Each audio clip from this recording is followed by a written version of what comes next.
mag-imbitan kay ng mga amigo nga sila usa, duha, tulo, upat, lima, unom, pito, walo, siyam, o pulo. Isa ka nilang ginapag-imbita nga mga amiga gali.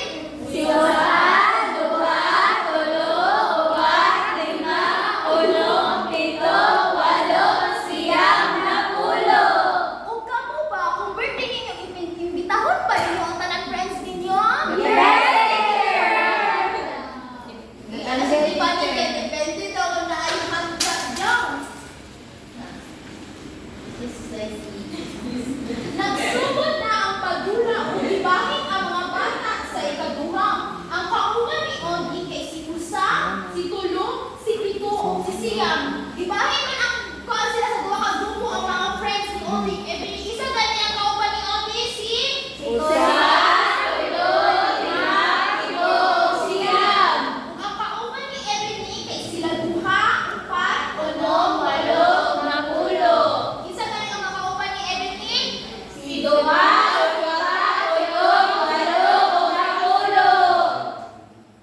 Samtang gadula ang mga bata, galit hilak si duha sa kilid. Kung galit-dali tayo ni Anto, sila Ebony o si Odi, so kung hilak na si Do sa kilid. Kung kamo ba, kung hilak ninyong mga amigo, at doon ba gayon ninyo?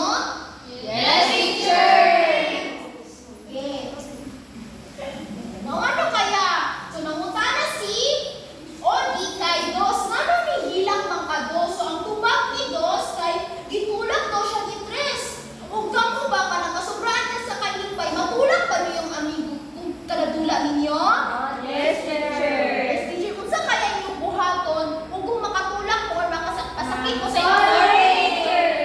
Buhaton kaya ni Tres ang buhaton ninyo? Depende. Karo lang mo ka ng subda. Padayon ka sa itong storya. Niingon si Ebony, mag-amiguhay na daw sila para magdula na sila padayon. So niingon si Tres, wala man ako tuyuan to Dos. Sorry kayo. So nag-sorry si Tres kay Dos. Very good ba ang gibuhat ni Tres kay Dos? Kaya nag-sorry siya. Okay, so dapat kamo kung namoy inyong maawayan ang inyong mga friends, dapat mag-sorry. Sige.